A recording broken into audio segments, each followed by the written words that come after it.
당신, 정말 그 사람 맞아요? 15년 만에 재회한 그 순간 내 눈앞에 서 있던 사람은 내가 기억하던 그 사람이 아니었습니다. 공항 도착 라운지의 형광등 불빛 아래 나는 떨리는 손으로 휴대폰을 쥐고 있었습니다. 화면에는 딸 수진이가 보낸 메시지가 떠 있었죠. 엄마, 아빠가 내일 한국 들어오신대. 공항에 마중 나가도 될까? 15년. 그가 떠난 지 정확히 15년이 흘렀습니다. 2009년 겨울, 우리는 서로를 향해 차갑게 등을 돌렸습니다. 이혼 사유는 성격 차이라고 적혀 있었지만 사실 그보다 훨씬 복잡한 이유들이 얽혀 있었죠. 그는 사업 실패 후 술에 의지했고 나는 생계를 책임지느라 집에 있는 시간이 거의 없었습니다. 우리 사이에는 대화가 사라졌고 그 자리를 원망과 비난이 채워갔습니다.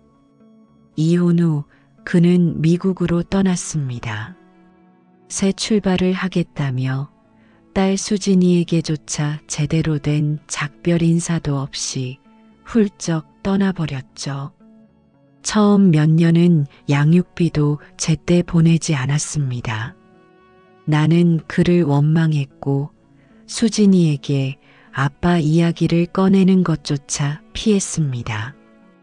그런데 5년 전부터 상황이 달라지기 시작했습니다. 갑자기 양육비가 빠짐없이 들어오기 시작했고 수진이 생일마다 정성스러운 선물이 배달됐습니다.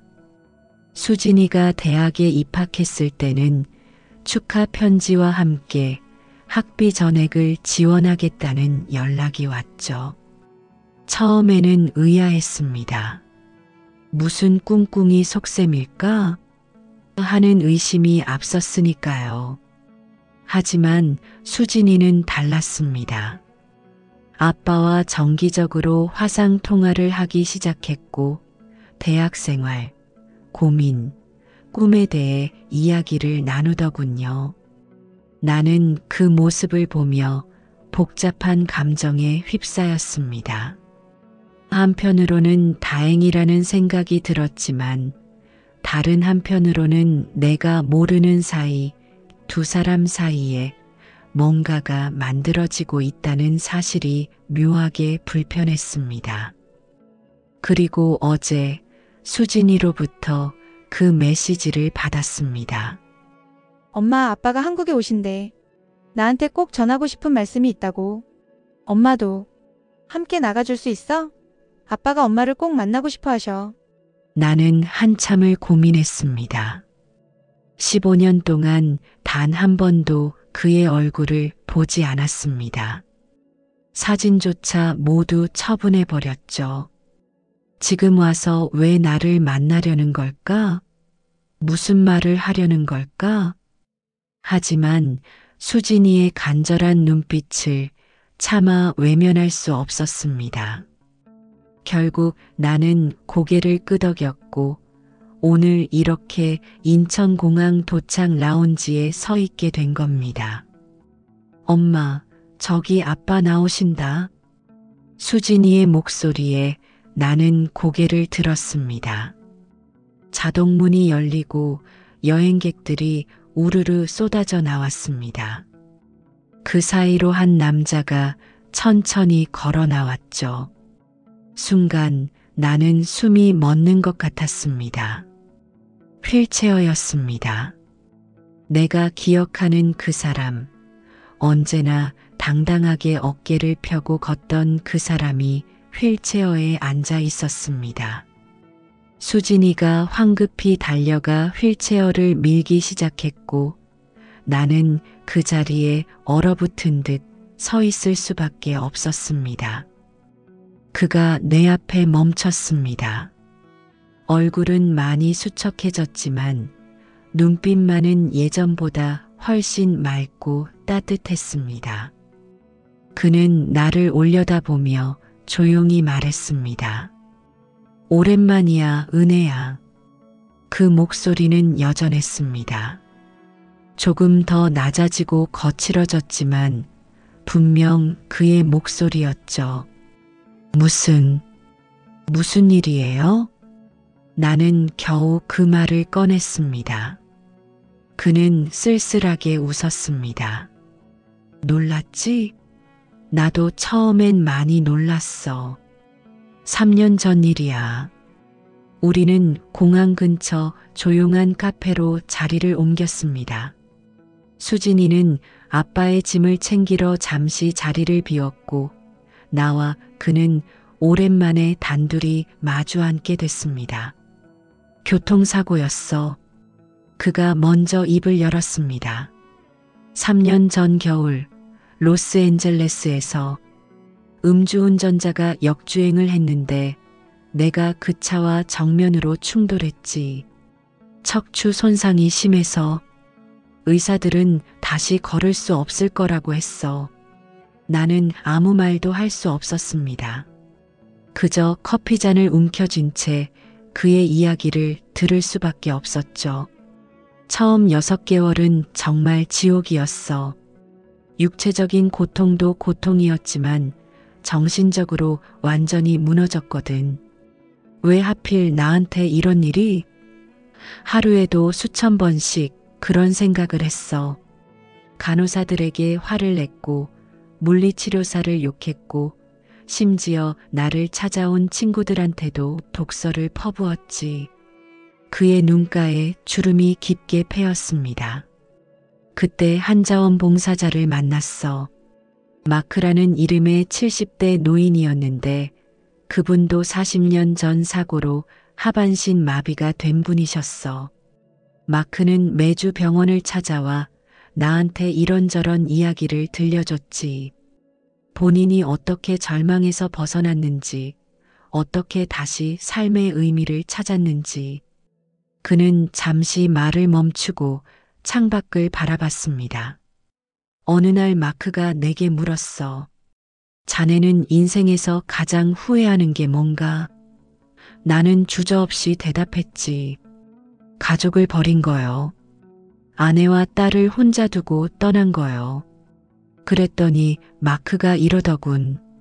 그럼 지금이라도 그 후회를 바로잡을 방법을 찾아보게. 자네한텐 아직 시간이 있네. 그의 목소리가 떨렸습니다. 그 말이 내 머릿속에서 계속 맴돌았어. 나는 사고 전에도 이미 망가진 인간이었어. 은혜야. 사업 실패하고 술에 빠지고 가족한테 상처 주고. 그런데 이 사고가 오히려 나를 깨웠어. 내가 진짜 잃어버린 게 뭔지, 내가 정말 소중하게 여겼어야 할 게 뭔지 알게 된 거지. 나는 그저 듣고만 있었습니다. 어떤 말을 해야 할지 알 수 없었으니까요. 재활을 시작했어. 미친 듯이 물리치료를 받았고 심리 상담도 받았어. 그리고 수진이한테 연락했지.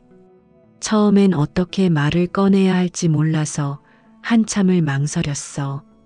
하지만 더 늦기 전에, 내가 죽기 전에 딸한테라도 제대로 된 아버지가 되고 싶었어.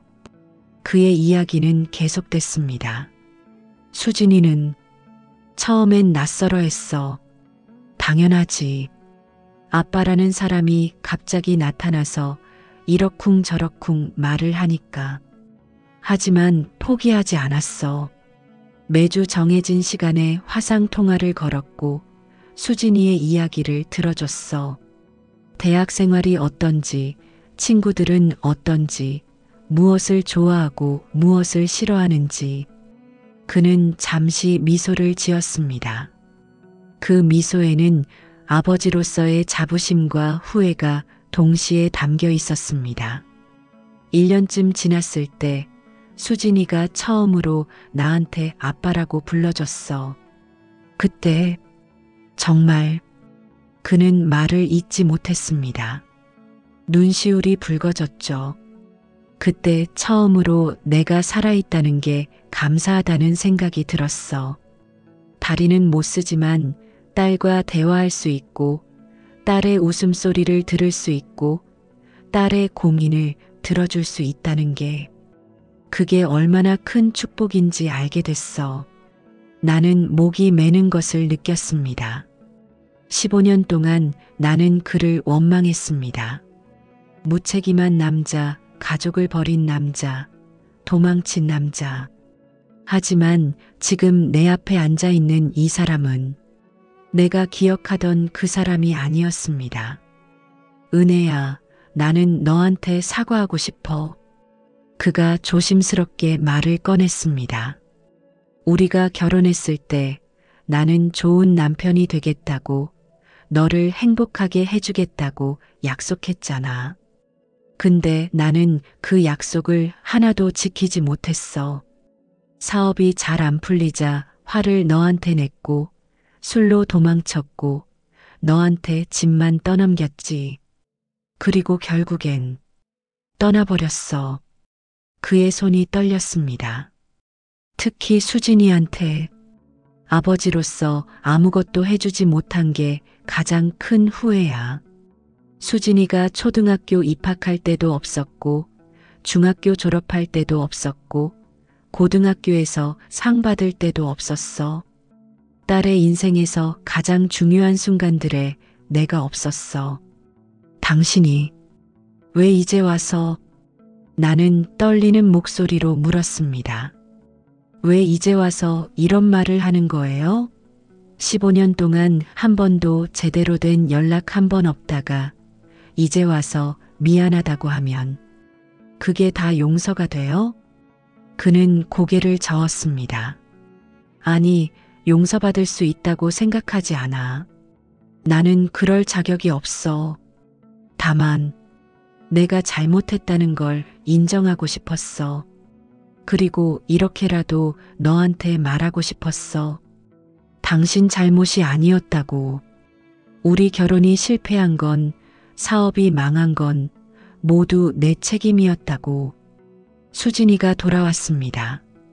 짐을 챙겨 들고 들어온 딸의 얼굴에는 걱정이 가득했습니다.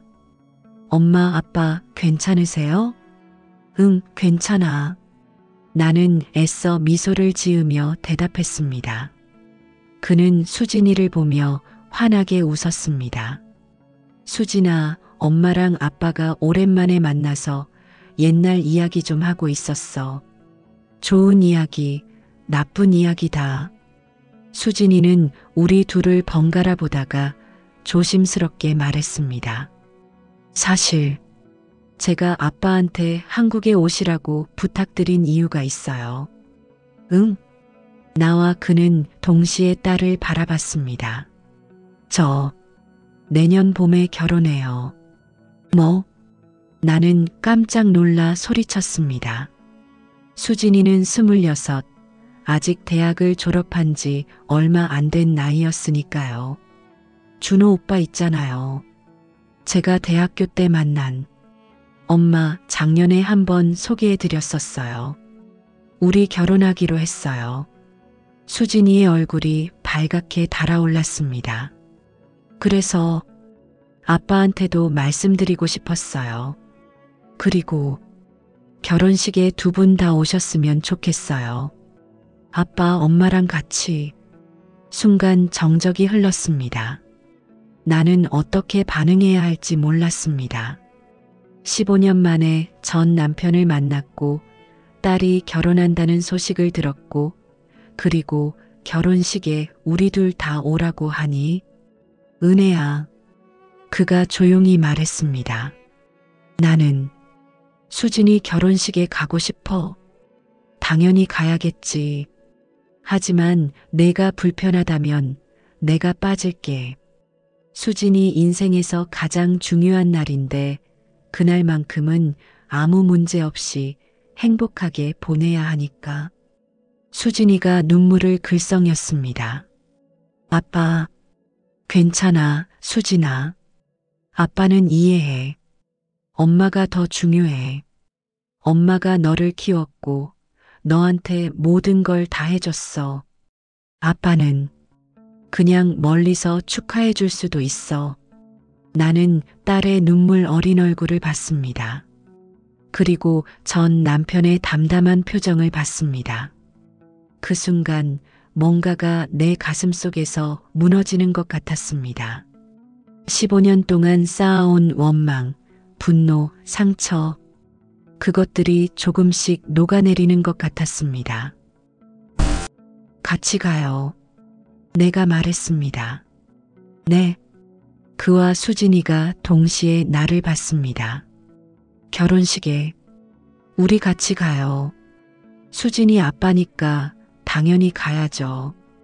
딸 결혼식에 수진이가 엄마 하고 외치며 나를 껴안았습니다. 나는 딸을 안으며 전 남편을 봤습니다. 그의 눈에서 눈물이 흘러내리고 있었습니다. 그날 이후 우리는 조금씩 연락을 주고받기 시작했습니다.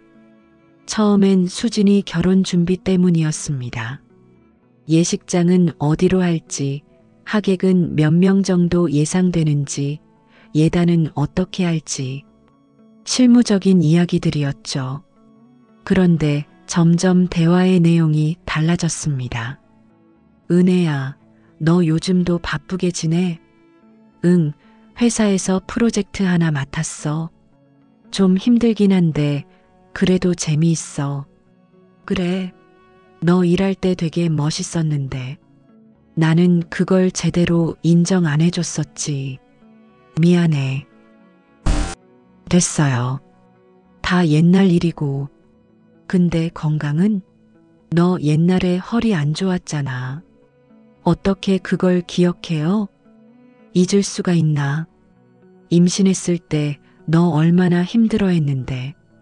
그때 내가 좀 더 신경 썼어야 했는데. 이런 대화들이 조금씩 쌓여갔습니다. 그는 미국에서의 생활에 대해 이야기했습니다. 어떻게 재활을 했는지, 어떤 사람들을 만났는지, 휠체어 농구팀에 들어가서 운동도 한다는 이야기도 했죠. 휠체어 농구? 응, 처음엔 말도 안 된다고 생각했어. 다리도 못 쓰는데 무슨 농구냐고. 근데 해보니까 되더라고. 못할 거라고 생각했던 게 되고, 불가능하다고 생각했던 게 가능하고. 그게 참 신기했어. 대단하네요. 아니, 대단한 건 나를 다시 일으켜 세워준 사람들이지.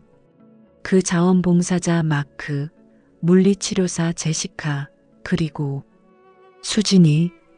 특히 수진이가 나한테 다시 연락해줬을 때 그게 나한테는 두 번째 생명을 얻은 것 같았어. 나는 그의 말을 들으며 생각했습니다. 사람이 정말 변할 수 있구나. 어느 날 그가 한국에 온 지 2달쯤 됐을 때 수진이가 제안했습니다.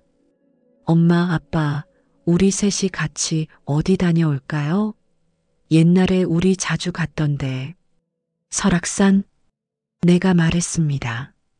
맞아요. 설악산. 제가 어렸을 때 거기 맨날 갔잖아요. 케이블카 타고 올라가서 바위에 이름도 쓰고. 수진이가 들뜬 목소리로 말했습니다. 그는 휠체어를 쳐다보며 쓸쓸하게 웃었습니다. 수진아, 아빠는 케이블카 타기 힘들 것 같은데. 아니에요. 요즘은 장애인 편의시설이 엄청 잘 돼 있대요. 제가 알아봤어요. 결국 우리는 다음 주말에 설악산으로 가기로 했습니다. 설악산 케이블카 승강장에 도착했을 때 나는 수진이가 얼마나 꼼꼼하게 준비했는지 알 수 있었습니다. 직원들이 이미 대기하고 있었고 휠체어가 들어갈 수 있는 넓은 케이블카가 준비돼 있었죠. 케이블카가 천천히 올라갔습니다. 창밖으로 펼쳐진 단풍은 정말 아름다웠습니다. 빨강, 노랑, 주황, 온갖 색깔들이 산을 뒤덮고 있었죠. 예전 그대로네. 그가 중얼거렸습니다. 수진이 5살 때 처음 왔었지? 그때 수진이가 저 바위 보고 거북이 바위라고 했었는데. 맞아요, 아빠. 저 기억나요. 수진이가 신나서 소리쳤습니다. 나도 그날을 기억했습니다. 우리가 아직 행복했던 시절, 가족이라는 게 당연하게 느껴졌던 시절. 그때는 우리가 앞으로 이렇게 될 거라고는 상상도 못했었죠. 정상에 도착해서 우리는 오랫동안 풍경을 바라봤습니다. 그가 조용히 말했습니다. 은혜야, 너한테 하고 싶은 말이 있어. 응? 나 다음 달에 다시 미국으로 돌아가. 순간 가슴이 철렁했습니다. 왜 그랬는지 모르겠습니다. 그가 떠나는 게 당연한데 왜 가슴 한구석이 허전했는지. 수진이 결혼식은 다시 올 거야. 약속해. 근데 그 전까지는 미국에서 지내야 할 것 같아. 거기 병원 치료도 받아야 하고 일도 있고. 위료? 응. 내가 다니는 재활센터에서 상담사로 일하고 있어. 나처럼 사고로 장애를 갖게 된 사람들을 돕는 일이야. 내가 받았던 도움을 이제는 다른 사람들한테 돌려주고 싶어서. 나는 놀랐습니다. 그가 일을 하고 있다니, 그것도 남을 돕는 일을. 대단하네요. 아니야. 당연한 거지. 나는 두 번째 기회를 받았어. 살아남았고 수진이한테 다시 연락할 수 있었고 너한테도 사과할 수 있었어. 이제 남은 인생은 제대로 살고 싶어. 수진이 결혼식 날이 왔습니다. 봄날의 햇살이 따스하게 내리쬐는 완벽한 날씨였습니다. 예식장은 사람들로 가득 찼고 수진이는 하얀 웨딩드레스를 입고 가장 아름다운 모습이었습니다. 엄마, 제가 정말 결혼하네요. 드레스룸에서 수진이가 내 손을 꼭 잡았습니다. 응, 우리 딸 정말 예쁘다. 엄마, 고마워요. 혼자서 저 키우느라 얼마나 힘드셨어요. 제가 다 알아요. 무슨 소리야? 엄마는 행복했어. 너 키우는 게 너무 행복했어. 엄마도 이제 행복한 일만 있었으면 좋겠어요. 수진이의 눈에 눈물이 맺혔습니다. 식이 시작됐습니다. 수진이가 입장할 차례가 됐죠. 원래 아버지가 딸의 손을 잡고 함께 입장하는 순서였습니다. 그는 휠체어에 앉아 수진이를 기다렸습니다. 수진이가 그에게 다가가자 그는 떨리는 손으로 딸의 손을 잡았습니다. 수진아. 응, 아빠. 아빠가 제대로 못 걸어줘서 미안해. 아빠, 그런 말씀 마세요. 아빠가 여기 계신 것만으로도 전 충분해요. 음악이 흘러나왔습니다. 수진이는 한 손으로는 아빠의 휠체어를 밀고 다른 손으로 부케를 들고 천천히 입장했습니다. 하객들이 모두 일어섰습니다. 나는 맨 앞자리에서 그 모습을 지켜봤습니다. 눈물이 멈추지 않았습니다. 딸이 아빠의 휠체어를 밀며 걸어오는 모습, 15년 전에는 상상도 못했던 장면이었습니다. 그때는 이렇게 다시 만날 거라고, 이렇게 함께 딸의 결혼식에 올 거라고 생각하지 못했으니까요. 제단 앞에 도착하자 신랑이 수진이를 맞이했습니다. 그는 휠체어에서 신랑을 올려다보며 말했습니다. 우리 딸 부탁합니다. 제가 제대로 아버지 노릇을 못했지만 수진이는 정말 좋은 아이입니다. 절대 울리지 말아주세요. 신랑은 깊게 고개를 숙였습니다. 약속드리겠습니다. 장인어른. 식이 끝나고 피로연이 시작됐습니다. 나와 그는 나란히 앉아 하객들을 맞이했습니다. 사람들은 우리를 보며 놀라워했습니다. 이혼한 부부가 이렇게 함께 앉아 있는 모습이 낯설었겠죠. 하지만 우리는 괜찮았습니다. 어색하지 않았습니다. 이상하게도 15년의 공백이 있었음에도 불구하고 우리는 서로를 이해하고 있었습니다. 은혜야, 피로연이 끝나고 사람들이 하나둘 떠날 때 그가 조용히 말했습니다. 오늘 정말 고마워.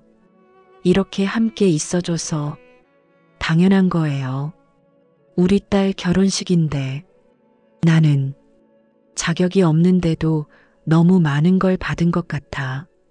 수진이한테서 그리고 너한테서 나는 그를 바라봤습니다. 그의 눈가에는 깊은 주름이 패여 있었고 머리카락은 많이 휘어져 있었습니다. 하지만 눈빛만은 예전과 달랐습니다. 맑고 솔직하고 따뜻했습니다. 사람은 변할 수 있나 봐요. 내가 말했습니다. 당신이 증명했잖아요.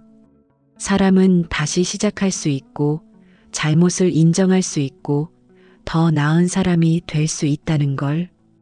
은혜야, 저도 미안해요. 당신만 탓했던 것 같아요. 결혼 생활이 힘들 때 모든 게 당신 잘못이라고만 생각했어요. 하지만 돌이켜보니 저도 부족한 부분이 많았어요. 당신 이야기를 들어주지 않았고 이해하려고 하지 않았어요. 아니야, 그건 됐어요. 이제는 다 지난 일이에요. 중요한 건 우리가 수진이한테는 좋은 부모가 되려고 노력하고 있다는 거죠. 결혼식이 끝난 다음 날 나는 그를 공항에 데려다 주기로 했습니다. 수진이는 신혼여행을 떠났고 우리 둘만 남았죠. 차 안은 조용했습니다. 라디오에서는 잔잔한 음악이 흘러나왔고 창밖으로는 서울의 풍경이 지나갔습니다. 은혜야, 나 하나 물어봐도 돼? 응. 너 그동안 혹시 다른 사람 만난 적 없어? 나는 잠시 망설였습니다. 있었어요. 몇 년 전에. 회사 선배였는데 좋은 사람이었어요. 저한테 관심도 많이 가져주고 수진이한테도 잘해줬죠. 그래? 그럼. 근데 안 됐어요. 제가 마음을 완전히 열지 못했나 봐요. 항상 뭔가 불안하고 편하지 않았어요. 결국 헤어졌죠. 미안해. 왜요? 내가 너한테 상처를 너무 많이 줘서, 그래서 다른 사람한테 마음을 못 연 거 아닐까 싶어서. 나는 고개를 저었습니다. 아니에요. 그건 제 문제예요. 제가 과거를 붙잡고 있었던 거죠. 분노든 원망이든 뭔가를 계속 붙잡고 있었어요. 지금은 좀 나아진 것 같아요. 당신을 다시 만나고 당신이 변한 모습을 보면서 뭔가 제 안에 있던 응어리가 풀어진 것 같아요. 공항에 도착했습니다. 나는 차를 세우고 그의 짐을 꺼내는 것을 도왔습니다. 출국장 앞에서 우리는 잠시 마주 섰습니다. 은혜야, 정말 고마웠어. 이번에 한국 와서 수진이도 보고 너도 보고 정말 행복했어. 저도요. 당신이 와줘서 고마웠어요. 나 가끔 연락해도 돼? 나는 잠시 생각했습니다. 그리고 고개를 끄덕였습니다. 그러세요. 수진이 소식도 나눠야 하고. 그래, 수진이 소식. 그는 웃었습니다. 그 웃음에는 아쉬움과 감사가 섞여 있었습니다. 조심히 들어가요. 응. 너도 건강해. 그는 휠체어를 돌려 출국장으로 향했습니다. 나는 그 뒷모습을 지켜봤습니다. 휠체어를 타고 있지만 어깨는 곧게 펴져 있었고 움직임은 당당했습니다. 그 모습을 보면서 나는 깨달았습니다. 그는 정말 변했습니다. 더 강해졌고 더 성숙해졌고 더 따뜻해졌습니다. 사고로 다리는 잃었지만 그 대신 더 소중한 것들을 얻은 것 같았습니다. 그가 떠난 후 나는 일상으로 돌아왔습니다. 회사에 출근하고 집에 돌아오고 저녁을 먹고. 하지만 뭔가가 달라진 것 같았습니다. 어느 날 저녁 그에게서 메시지가 왔습니다. 은혜야, 잘 지내? 나 무사히 도착했어. 수진이한테 신혼여행 사진 받았는데 정말 행복해 보이더라. 우리 딸 정말 예쁘게 웃고 있던데. 나는 미소를 지으며 답장했습니다. 그래요? 저도 받았어요. 정말 행복해 보이죠? 당신도 건강 조심하고요. 응, 너도. 그리고 은혜야. 네. 다음에 또 한국 갈게. 수진이 첫 아기 낳을 때쯤. 그때도 같이 있어줄 수 있어? 나는 잠시 망설였습니다. 그리고 답장했습니다. 그때 보고 생각해요. 아직 멀었잖아요. 그래, 맞아. 아직 멀었지. 그래도 기대된다. 할아버지가 되다니. 상상이 안 가네. 우리는 그렇게 가끔 연락하며 지냈습니다. 수진이 이야기, 날씨 이야기, 일상적인 이야기들. 깊은 이야기는 하지 않았지만 그래도 괜찮았습니다. 몇 달 후 수진이에게서 전화가 왔습니다. 엄마, 나 임신했어. 정말? 응. 병원에서 확인했어. 8주래. 엄마, 나 엄마 될 거야. 나는 눈물이 났습니다. 기쁨과 감동, 그리고 약간의 두려움. 복잡한 감정들이 밀려왔습니다. 축하해, 수진아. 정말 축하해. 엄마, 아빠한테도 알려야 하는데. 엄마가 연락해 줄래? 내가? 응. 엄마가 말씀드리면 더 좋을 것 같아서. 나는 잠시 고민하다가 고개를 끄덕였습니다. 알았어. 내가 연락할게.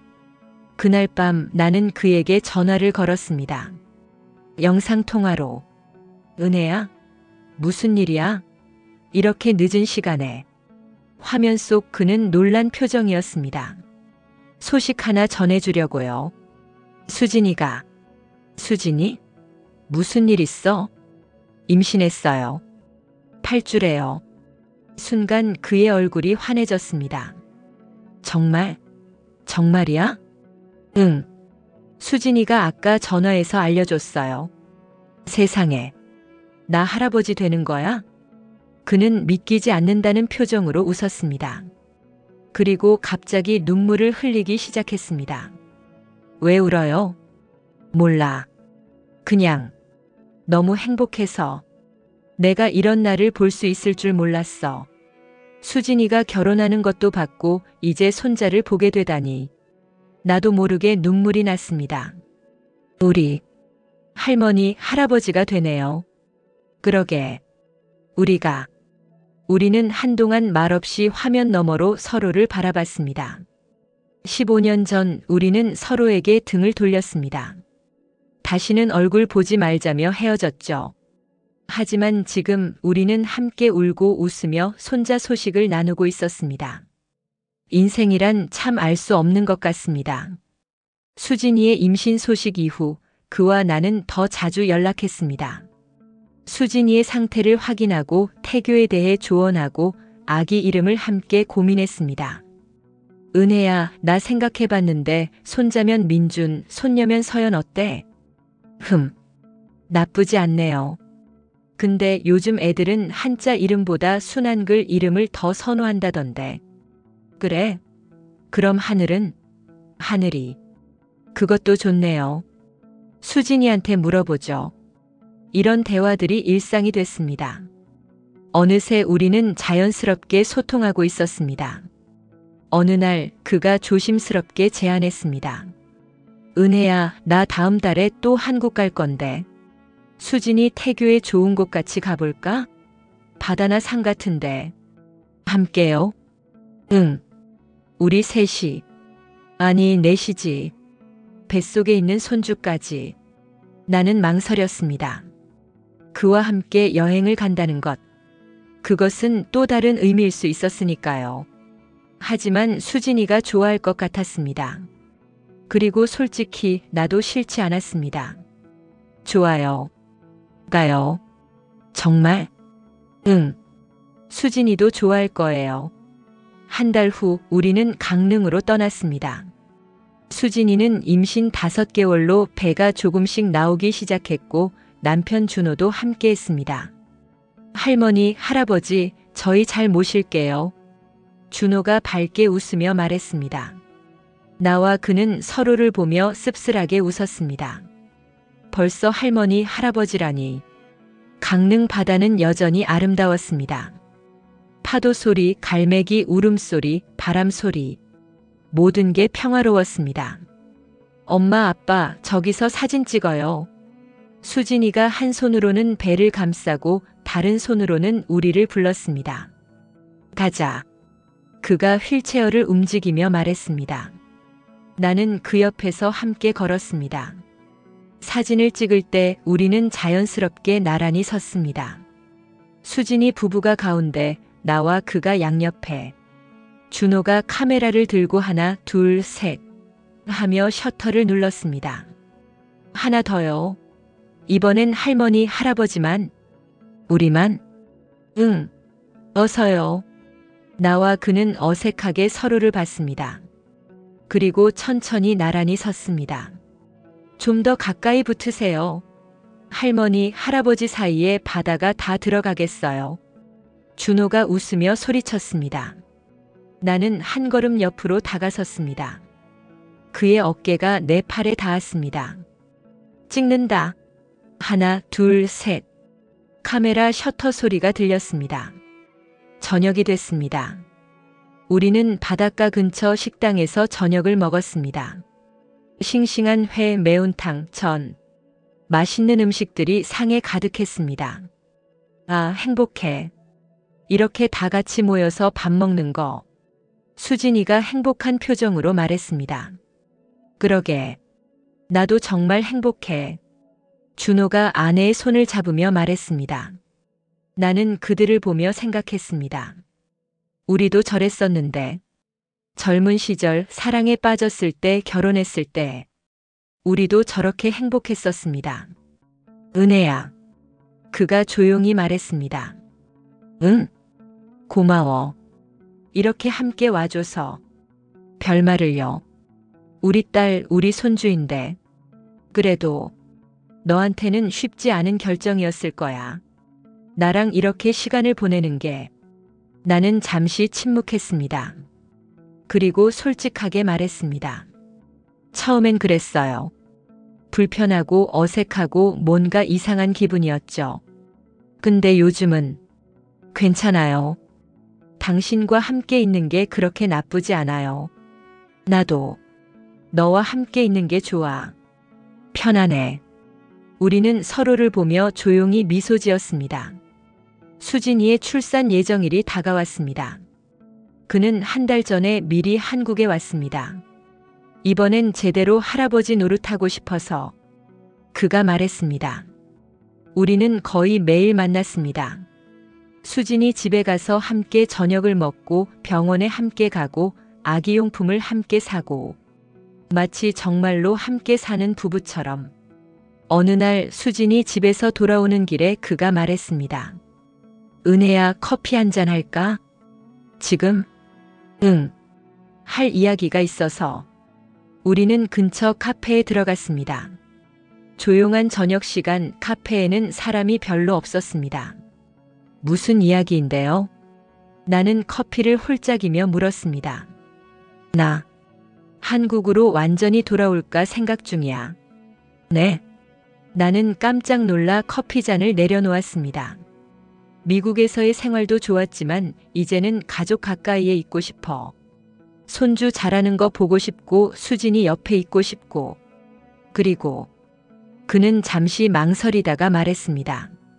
너 옆에도 있고 싶어. 저요? 응. 은혜야, 나 솔직히 말할게. 나 너한테 아직도 감정이 있어. 내 심장이 빠르게 뛰기 시작했습니다. 우리가 이혼한 지 15년이 됐고 그동안 너무 많은 일이 있었어. 하지만 최근 몇 달 동안 너와 함께 시간을 보내면서 예전 그 감정이 다시 살아나는 것 같아. 아니, 어쩌면 그 감정이 사라진 적이 없었던 건지도 몰라. 무슨? 나는 여전히 너를 사랑해, 은혜야. 그 말에 나는 할 말을 잃었습니다. 다시 시작할 수 있을까? 우리. 나는 예전 그 사람이 아니야. 많이 변했어. 더 나은 사람이 되려고 노력하고 있어. 너를 행복하게 해주고 싶어. 당신. 물론 지금 당장 답을 들으려는 건 아니야. 천천히 생각해. 나는 기다릴 수 있어. 하지만 내 마음은 전해주고 싶었어. 나는 복잡한 감정에 휩싸였습니다. 놀람, 혼란, 그리고 묘한 기대감. 저도 잘 모르겠어요. 솔직히 최근에 당신과 함께 있으면서 뭔가 달라진 걸 느꼈어요. 편안하고 따뜻하고. 하지만 그게 사랑인지 아니면 그냥 익숙함인지. 괜찮아. 천천히 생각해. 난 어디 안 가. 그날 밤 나는 잠을 이룰 수 없었습니다. 그의 고백이 머릿속에서 계속 맴돌았습니다. 다시 시작할 수 있을까? 출산일이 다가왔습니다. 수진이가 진통을 시작했다는 연락을 받고 나와 그는 급히 병원으로 달려갔습니다. 괜찮아, 수진아. 엄마 아빠 여기 있어. 분만실 앞에서 우리는 수진이를 격려했습니다. 아파. 엄마 너무 아파. 조금만 참아. 곧 끝날 거야. 몇 시간의 진통 끝에 마침내 아기의 울음소리가 들렸습니다. 축하드립니다. 건강한 여자아이예요. 간호사가 아기를 안고 나왔습니다. 작고 분홍빛 나는 생명체. 우리의 손녀. 보세요, 할머니, 할아버지. 정말 예쁘죠? 나는 눈물이 쏟아졌습니다. 그도 눈물을 흘리고 있었습니다. 우리 손녀를 봤네요. 응, 우리 손녀. 우리는 서로를 보며 울고 웃었습니다. 며칠 후 수진이가 퇴원했습니다. 우리는 수진이 집에서 산후조리를 도왔습니다.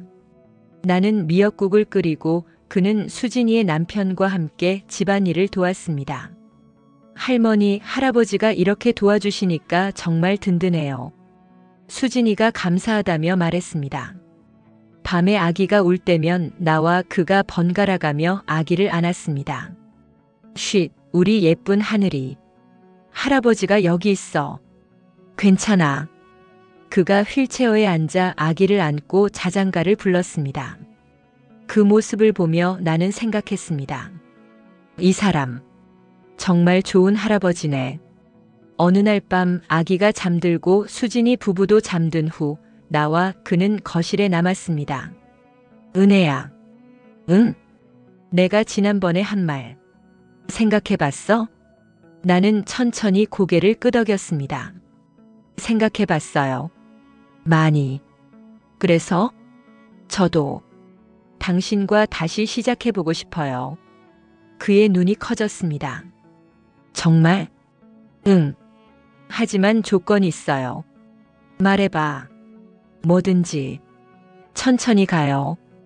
결혼 같은 건 생각하지 말고 그냥 친구처럼, 아니 오래된 연인처럼 서로를 다시 알아가면서 급하게 서두르지 말고.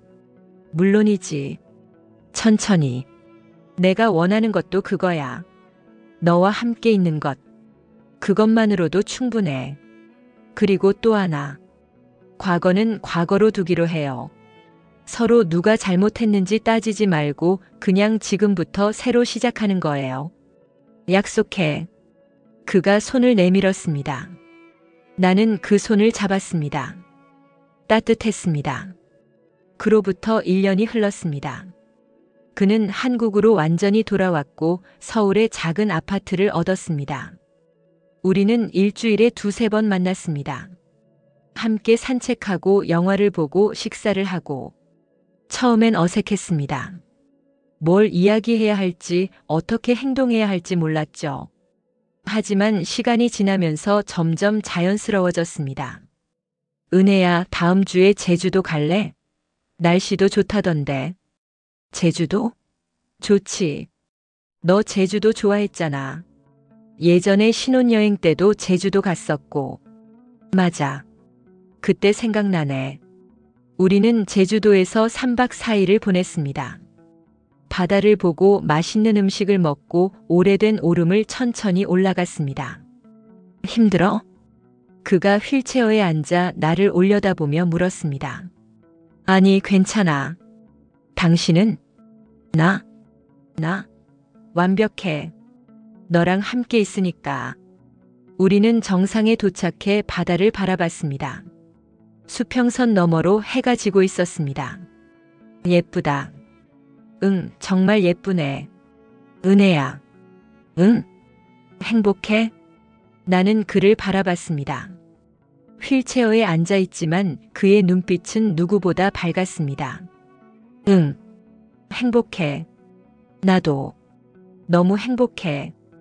그날 밤 숙소로 돌아와서 우리는 테라스에 앉아 와인을 마셨습니다. 은혜야, 나 하나 제안이 있는데. 뭔데? 우리 같이 살까? 나는 와인 잔을 내려놓았습니다. 같이 살자고? 응. 결혼은 아니고 그냥 함께 사는 거. 나이도 이제 많은데 서로 돌봐주면서 살면 좋을 것 같아서. 어때? 나는 잠시 생각했습니다. 같이 산다는 것. 그것은 또 다른 단계였습니다. 좀 더 생각해 볼게요. 응, 천천히 생각해. 급하지 않아. 하지만 사실 나는 이미 마음의 결정을 내리고 있었습니다. 제주도에서 돌아온 후 나는 수진이를 만났습니다. 엄마 아빠랑 여행 어땠어? 좋았어. 정말 좋았어. 엄마 요즘 표정이 많이 밝아졌어. 예전엔 항상 뭔가 무거운 것 같았는데. 그래? 응. 아빠 덕분인가 봐. 나는 웃었습니다. 수진아, 너 엄마한테 솔직히 말해줄래? 엄마랑 아빠가 다시 가까워지는 거 어떻게 생각해? 수진이는 잠시 생각하더니 대답했습니다. 엄마, 솔직히 말하면 처음엔 좀 이상했어. 이혼한 부모님이 다시 가까워지는 게. 근데 요즘 보면 정말 좋아 보여. 엄마도 행복해 보이고 아빠도 행복해 보이고. 그게 중요한 것 같아. 그렇구나. 엄마 인생이에요. 엄마가 행복하면 그게 제일 중요해요. 저는 엄마가 행복했으면 좋겠어요. 수진이의 말에 나는 눈물이 났습니다. 고마워, 수진아. 뭐가요? 당연한 거죠. 그날 저녁 나는 그에게 전화했습니다. 여보세요? 저예요. 은혜야? 무슨 일이야? 지난번에 한 제안. 같이 살자는 거. 생각해 봤어요. 그래? 그래서? 좋아요. 같이 살아요. 전화 너머로 그의 숨소리가 들렸습니다. 정말? 정말이야? 응. 정말이에요. 은혜야. 고마워. 정말 고마워. 우리는 2달 후 새로운 아파트로 함께 이사했습니다. 크지도 작지도 않은 딱 2사람이 살기 좋은 크기였습니다. 여기가 우리 집이네. 이삿짐을 정리하며 그가 말했습니다. 응. 우리 집. 새로운 일상이 시작됐습니다. 아침에 함께 일어나고 함께 아침을 먹고 각자 할 일을 하고 저녁에 다시 만나는 평범한 일상. 하지만 그 평범함이 너무나 소중했습니다. 은혜야, 오늘 저녁 뭐 먹고 싶어?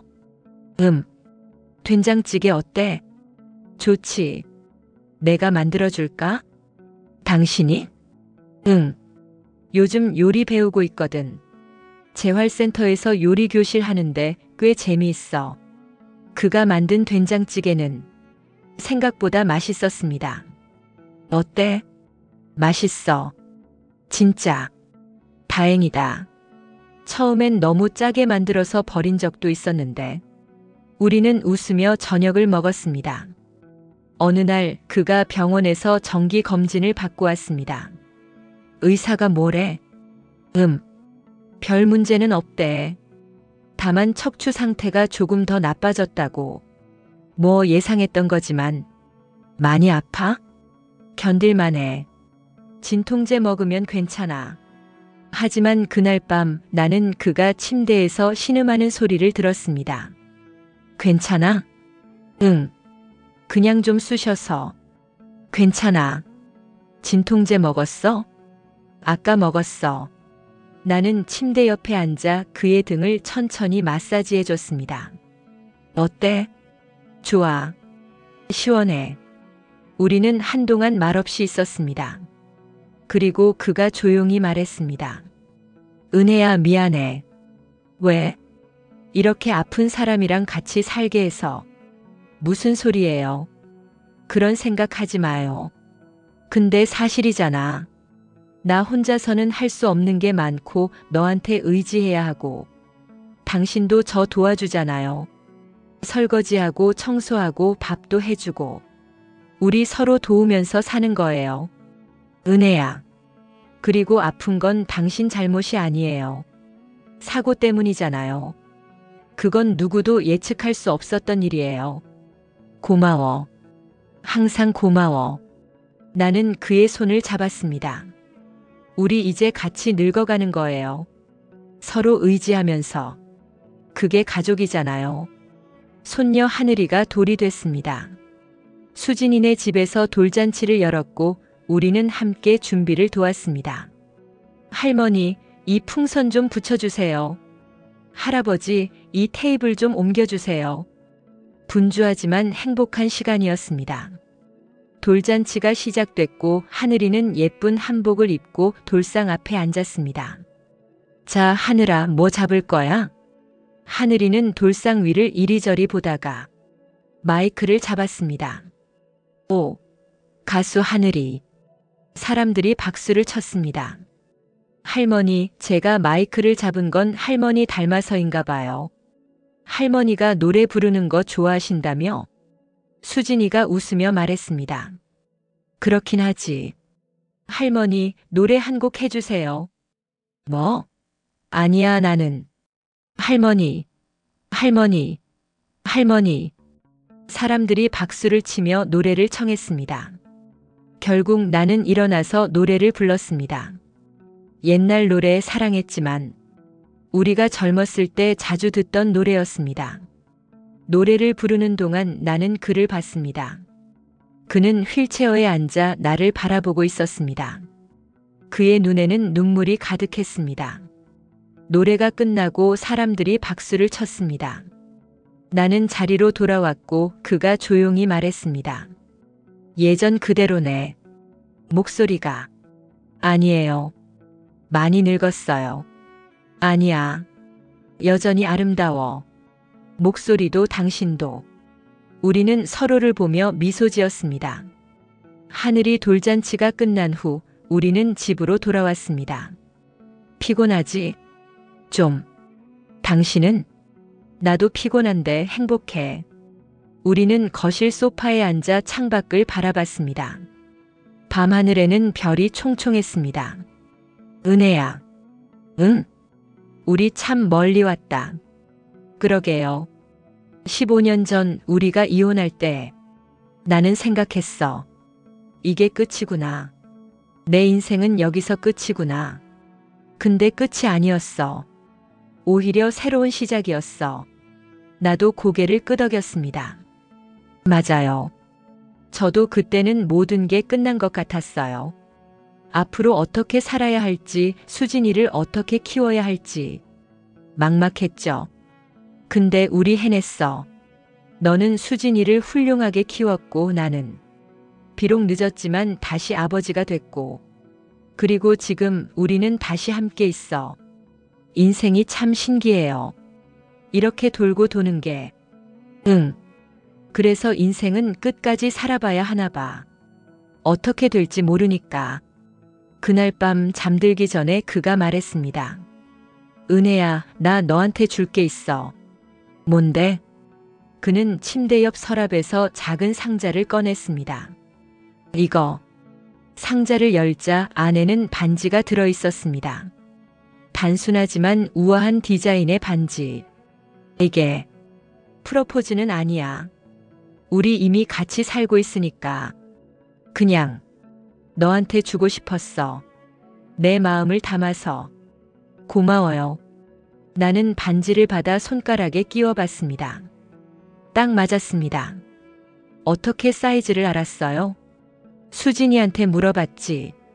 너 손가락 사이즈. 그랬구나. 우리는 손을 잡고 잠들었습니다. 계절이 바뀌고 봄이 왔습니다. 벚꽃이 만개한 어느 날 우리는 여의도 벚꽃 축제에 갔습니다.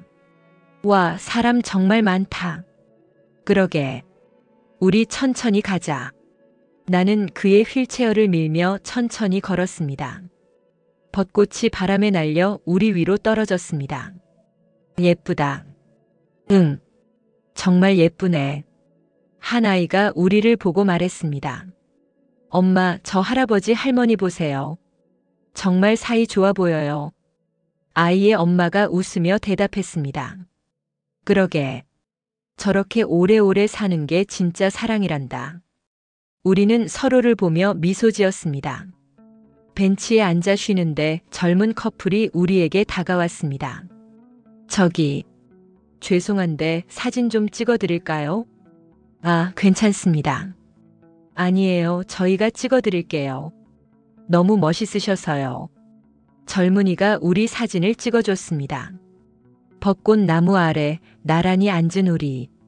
감사합니다. 아니에요. 저희도 나중에 저렇게 늙고 싶어요. 할머니, 할아버지처럼. 젊은 커플이 떠난 후 그가 말했습니다. 우리가 누군가한테 본보기가 되는구나.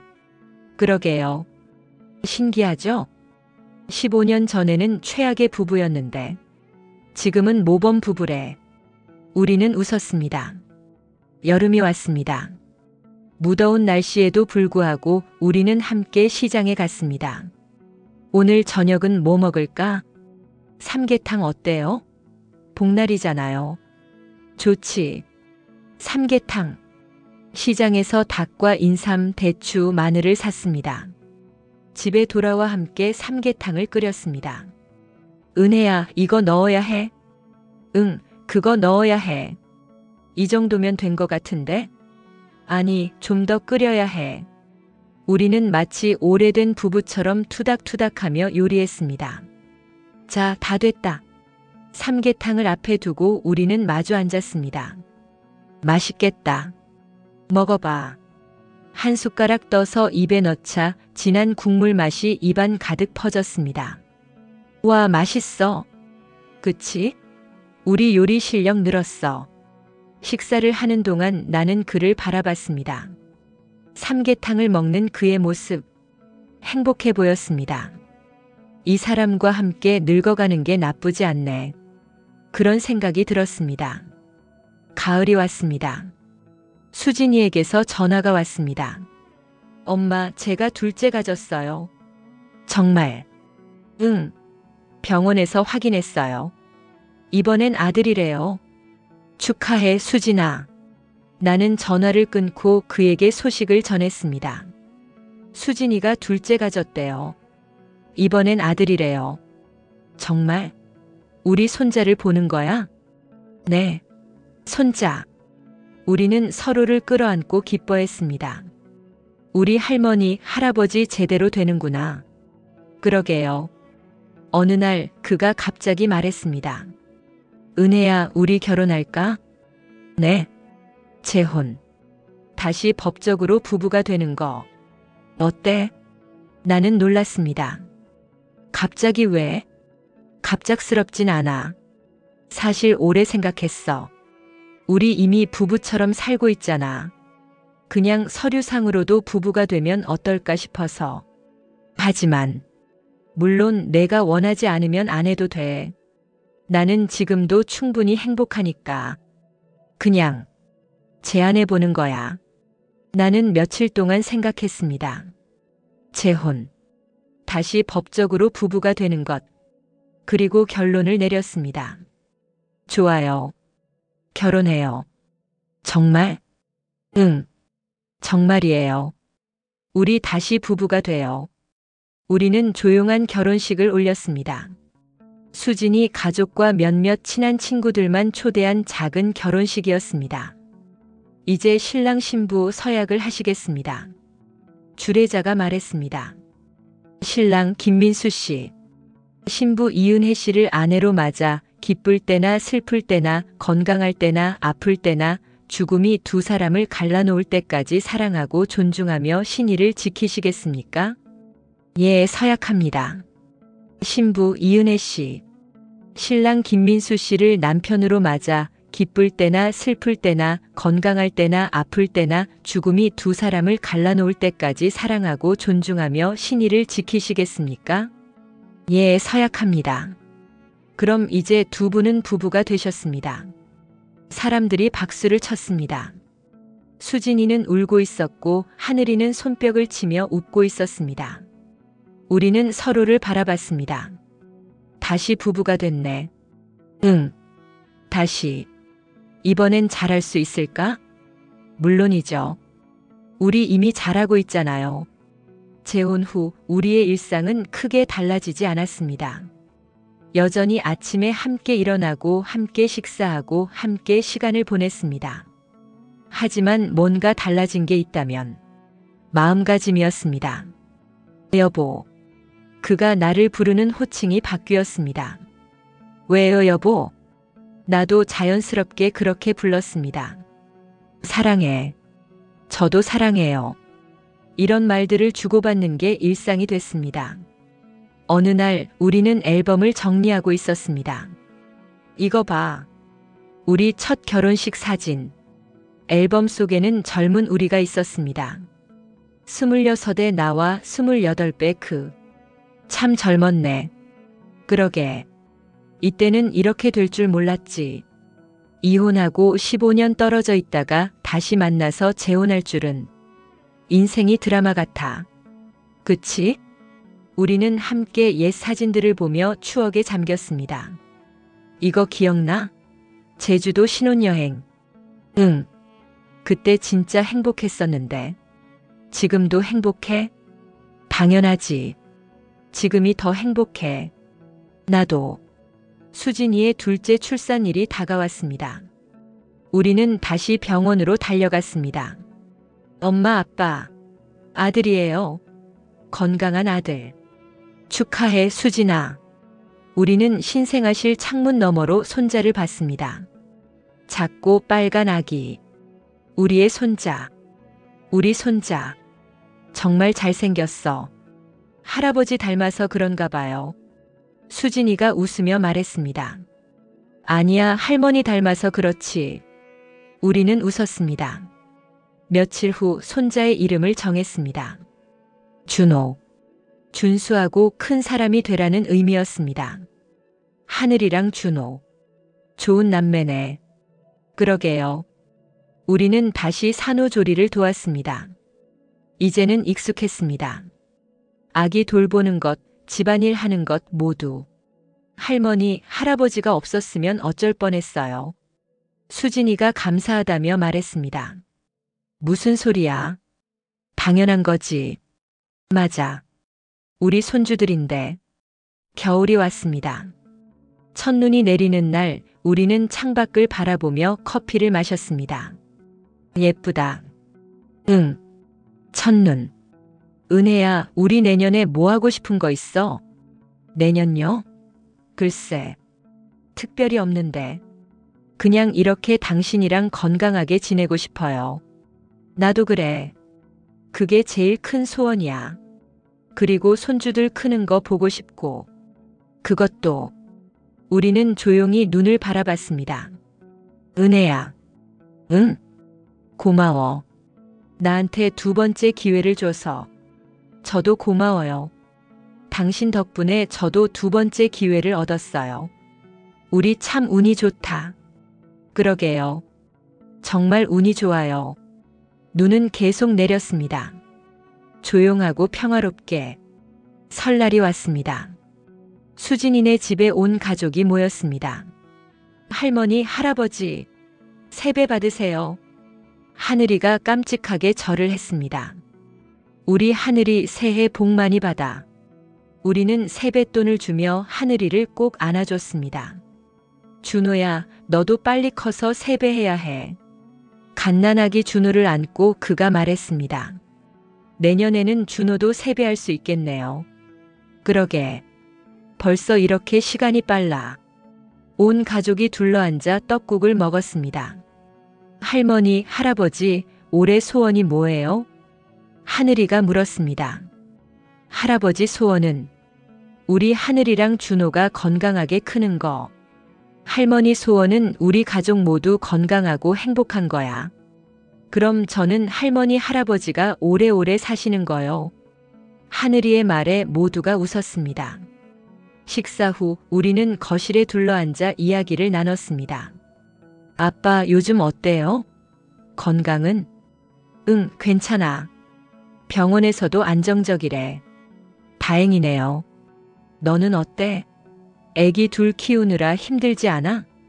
힘들긴 한데 준호 오빠가 많이 도와줘요.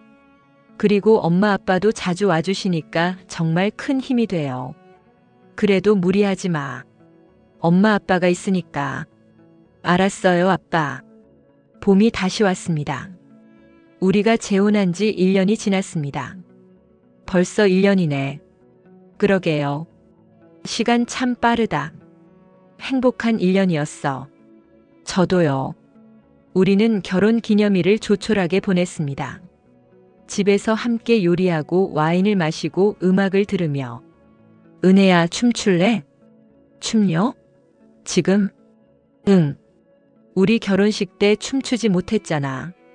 당신 휠체어인데 어떡해. 괜찮아. 너만 춤추면 돼. 나는 여기서 볼게. 나는 웃으며 일어났습니다. 음악이 흘러나왔고 나는 천천히 춤을 췄습니다. 그는 휠체어에 앉아 미소를 지으며 나를 바라봤습니다. 예쁘다. 뭐가요? 너. 춤추는 모습. 노래가 끝났고 나는 그 앞에 앉았습니다. 당신도 춤추고 싶었죠? 응. 하지만 이것도 좋아. 너를 보는 것만으로도. 미안해요. 왜? 당신이 다리를 못 쓰게 된 거. 아니야. 그건 내 잘못이 아니야. 그리고 솔직히 그 사고가 없었다면 나는 지금 여기 없었을지도 몰라. 여전히 망가진 채로 살았을 거야. 사고가 나를 깨웠어. 그래서 나는 다시 여기 돌아올 수 있었고 너를 다시 만날 수 있었어. 그래도 은혜야, 나는 행복해. 진심으로. 다리는 못 쓰지만 사랑하는 사람이 있고 가족이 있고 손주들이 있어. 이보다 더 바랄 게 뭐가 있겠어? 나는 그의 손을 꼭 잡았습니다. 저도 행복해요. 정말로. 여름이 다시 왔습니다. 무더운 날씨였지만 우리는 수진이네 집에 놀러 갔습니다.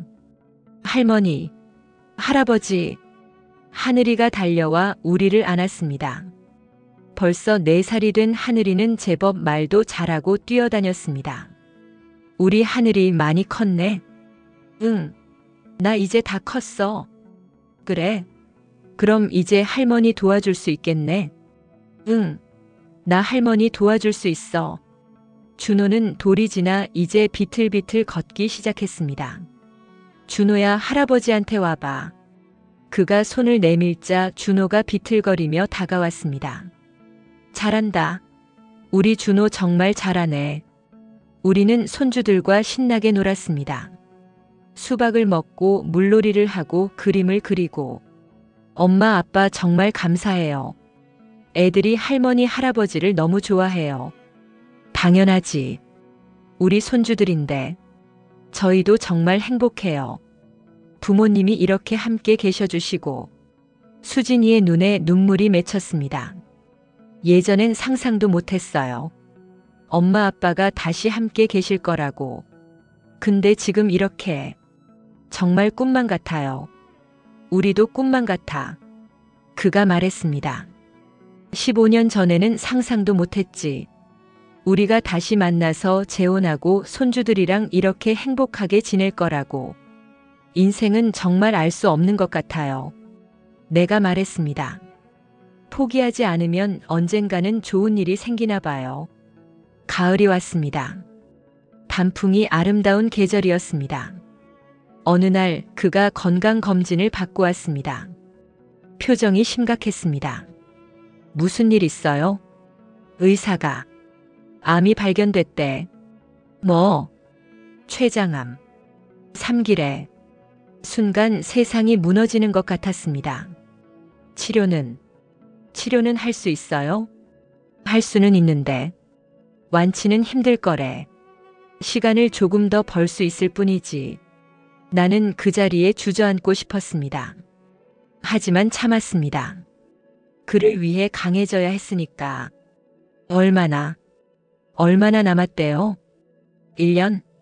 2년? 정확히는 모르겠대. 치료받아요. 최선을 다해서 치료받아요. 은혜야. 안 돼요. 포기하면 안 돼요. 우리 아직 할 게 많잖아요. 손주들 크는 것도 봐야 하고 하늘이 학교 들어가는 것도 봐야 하고. 은혜야. 그가 내 손을 잡았습니다. 나 포기 안 해. 끝까지 싸울 거야. 너랑 더 오래 있고 싶으니까. 손주들이랑도 더 많은 시간을 보내고 싶고. 정말요? 응. 약속해. 우리는 함께 울었습니다. 치료가 시작됐습니다. 항암 치료는 고통스러웠습니다. 그는 머리카락을 잃었고 살이 빠졌고 자주 아파했습니다. 하지만 포기하지 않았습니다. 치료 후 집에 돌아온 그는 침대에 누워 신음했습니다. 괜찮아요? 괜찮아. 견딜만해. 물 좀 드릴까요? 고마워. 나는 물을 떠다 주고 그의 이마를 닦아주고 옆에 앉아 있었습니다. 은혜야, 미안해. 왜요? 이렇게 아픈 사람 돌보느라 힘들게 해서. 무슨 소리예요? 당연한 거죠. 우리 부부잖아요. 고마워. 정말 고마워. 수진이도 자주 찾아왔습니다. 하늘이와 준호를 데리고. 할아버지, 빨리 나으세요. 하늘이가 그림을 그려왔습니다. 할아버지가 휠체어에서 일어나 걷는 그림이었습니다. 고마워, 하늘아. 할아버지가 노력할게. 할아버지 사랑해요. 할아버지도 하늘이 사랑해. 이런 순간들이 그에게 힘을 줬습니다. 겨울이 왔습니다. 크리스마스가 다가왔습니다. 은혜야, 우리 크리스마스에 가족들 다 모으자. 괜찮겠어요? 힘들지 않아요? 괜찮아. 가족들이랑 함께 있고 싶어. 크리스마스 이브 우리 집에 모두가 모였습니다. 수진이네 가족 그리고 몇몇 친구들. 트리를 장식하고 음식을 나눠 먹고 캐럴을 불렀습니다. 할아버지, 산타 할아버지 올까요? 하늘이가 기대에 찬 눈으로 물었습니다. 물론이지. 착한 하늘이한테는 꼭 올 거야. 진짜요? 진짜야. 밤이 깊어지고 아이들은 잠들었습니다. 어른들만 남아 조용히 이야기를 나눴습니다. 아버지 힘드시죠? 수진이의 남편 준호가 조심스럽게 물었습니다. 힘들지. 하지만 견딜만해. 이렇게 가족들이랑 함께 있으니까. 저희가 있어요, 아버지. 저희가 함께 있을게요. 고마워, 준호야. 그날 밤 잠들기 전 그가 말했습니다. 은혜야, 오늘 정말 행복했어. 저도요. 이게 내 마지막 크리스마스가 될 수도 있잖아. 근데 후회 없어. 사랑하는 사람들이랑 함께 보냈으니까. 마지막이라고 하지 마요. 우리 내년에도 함께 크리스마스 보낼 거예요. 그래, 그렇게 하자. 새해가 밝았습니다. 그의 상태는 조금씩 나빠지고 있었습니다. 의사가 뭐래? 좀 더 강한 진통제를 처방해줬어. 이제는 통증이 심해져서. 약 먹어요. 아프면 안 돼요. 응. 하지만 그는 여전히 포기하지 않았습니다. 매일 아침 일어나서 재활 운동을 하고 손주들을 만나고. 할아버지, 오늘 기분 어때요? 좋아. 우리 하늘이 보니까 기분이 좋아. 할아버지, 저 오늘 유치원에서 상 받았어요. 정말? 우리 하늘이 대단한데? 선생님이 그림을 제일 잘 그린대요. 그래? 할아버지한테도 보여줄래? 하늘이가 그림을 펼쳤습니다. 가족이 손을 잡고 있는 그림이었습니다. 여기는 엄마, 여기는 아빠, 여기는 준호, 그리고 여기는 할머니, 할아버지. 예쁘다. 우리 하늘이 정말 그림 잘 그리네. 이런 순간들이 그를 지탱해 줬습니다. 봄이 왔습니다. 벚꽃이 피기 시작했습니다. 은혜야, 벚꽃 보러 갈 수 있을까? 물론이죠. 가요. 우리는 근처 공원으로 갔습니다. 벚꽃이 만개에 있었습니다. 예쁘다. 응. 정말 예쁘네. 그는 휠체어에 앉아 벚꽃을 올려다봤습니다. 은혜야, 내년에도 이 벚꽃 볼 수 있을까? 볼 수 있어요. 꼭 볼 수 있어요. 그랬으면 좋겠다. 너랑 함께. 우리는 한동안 벚꽃을 바라봤습니다. 은혜야, 나 하나 부탁이 있어. 뭔데요? 내가 만약 못 이기면 수진이 잘 부탁해. 그리고 손주들도. 무슨 소리예요? 당신 이길 거예요. 하지만 만약을 위해서 부탁해. 알았어요. 하지만 당신은 이길 거예요. 꼭. 고마워. 여름이 왔습니다. 그의 상태는 더 나빠졌습니다. 병원에 입원하게 됐습니다. 아빠. 수진이가 울면서 달려왔습니다. 괜찮아, 수진아. 아빠 괜찮아. 하지만 그는 많이 약해져 있었습니다. 나는 병원에서 그를 간호했습니다. 밤낮으로 그의 곁을 지켰습니다. 은혜야, 집에 가서 쉬어. 싫어요. 여기 있을 거예요. 고마워. 넌 정말 천사 같아. 무슨 소리예요? 당신 아내인데 당연한 거죠. 어느 날 밤 그의 상태가 급격히 나빠졌습니다. 의사 선생님, 빨리. 의료진이 달려왔고 응급처치를 했습니다. 다행히 상태가 안정됐습니다. 은혜야. 네, 여기 있어요. 미안해. 널 이렇게 힘들게 해서. 미안하긴요. 우리 부부잖아요. 사랑해, 은혜야. 저도 사랑해요. 가을이 왔습니다. 의사가 말했습니다. 이제 많이 남지 않았습니다. 집에 가셔서 가족들과 함께 시간을 보내시는 게 좋겠습니다. 우리는 집으로 돌아왔습니다. 가족들이 모두 모였습니다. 수진이, 준호, 하늘이, 준호. 아빠 힘내세요. 응, 힘낼게. 하늘이가 침대 옆에 앉았습니다. 할아버지 아파요? 아니야, 하늘아. 할아버지 안 아파. 거짓말. 할아버지 아픈 거 나 알아. 그래, 조금 아파. 하지만 괜찮아. 우리 하늘이가 옆에 있으니까. 할아버지, 빨리 나으세요. 우리 같이 놀아야 해요. 그래, 그렇게 하자. 밤이 됐습니다. 다른 사람들은 모두 거실로 나가고 나와 그만 남았습니다. 은혜야. 응? 고마웠어. 나랑 함께 해줘서. 저도 고마웠어요. 당신을 다시 만날 수 있어서. 우리 행복했지? 응. 정말 행복했어요. 후회 없어? 하나도 없어요. 당신과 함께한 시간들 모두 소중해요. 나도 후회 없어. 비록 짧았지만 정말 행복했어. 그는 내 손을 꼭 잡았습니다. 은혜야, 사랑해. 저도 사랑해요. 정말 많이. 내가 먼저 가더라도 슬퍼하지 마. 나는 행복하게 갈 거니까. 무슨 소리예요? 아직 가면 안 돼요. 언젠가는 가야지. 하지만 괜찮아. 나는 행복했으니까. 너를 다시 만났고 수진이랑 화해했고 손주들도 봤고. 이보다 더 바랄 게 뭐가 있겠어? 당신. 은혜야, 약속해. 나 없어도 잘 살 거라고. 웃으면서 살 거라고. 약속. 할게요. 고마워. 그는 천천히 눈을 감았습니다. 은혜야.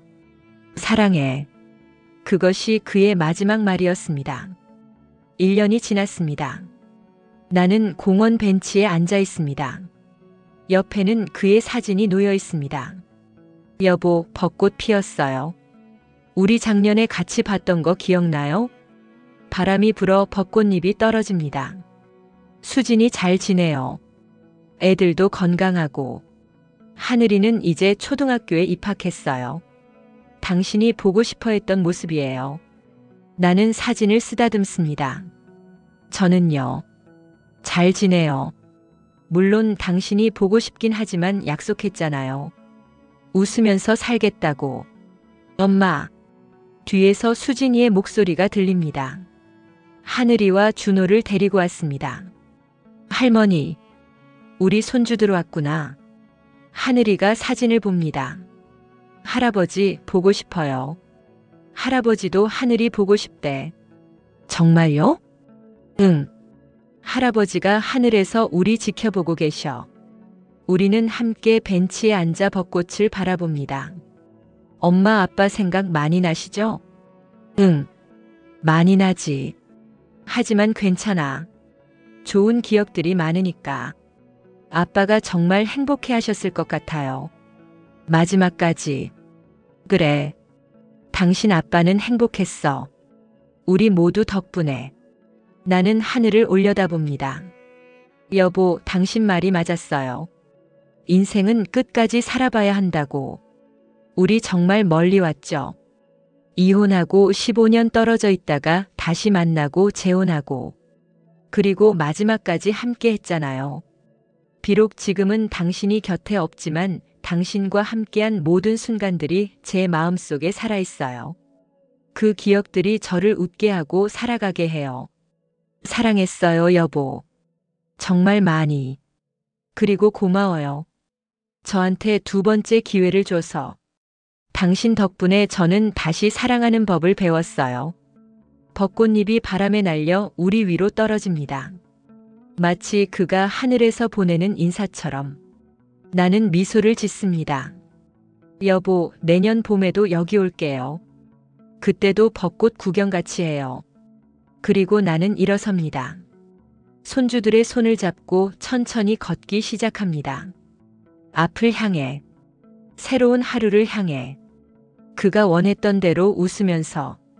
여러분, 여기까지 긴 이야기를 들어주셔서 정말 감사합니다. 15년 만에 재회한 이혼 부부의 이야기 어떠셨나요? 때로는 인생이 우리를 힘든 곳으로 데려가지만 그 끝에서 다시 시작할 수 있는 용기와 기회가 있다는 것을 이 이야기를 통해 느끼셨으면 좋겠습니다. 용서는 상대방을 위한 것이 아니라 나 자신을 위한 것입니다. 두 번째 기회는 언제나 존재합니다. 사랑은 포기하지 않는 사람들에게 돌아옵니다.